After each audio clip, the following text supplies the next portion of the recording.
হুজুর বউ নিয়ে আর পারতেছি না হুজুর, একটা সমাধান করে দেন, এটা রাখবো না আর। ওমর কয় ঠিক আছে বসো, বিচারটা পরে করতেছি, বসো বসো। বেচারা বারান্দায় বসছে।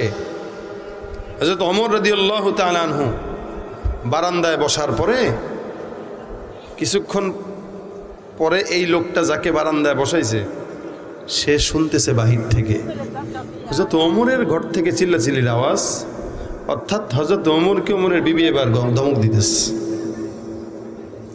কথা আপনারা বুঝেন নাই ঠিক মতো। এটা যেই লোকটা বিচার নিয়ে আসছে কার বিরুদ্ধে, কেন বিবি কি করে, চিল্লায়।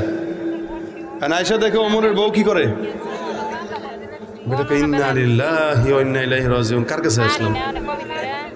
ও কি আমি আসলাম ওমরের কাছে। ওমর হয়তো সাংসারিকভাবে অনেক সুখী, কারণ ওমর আমি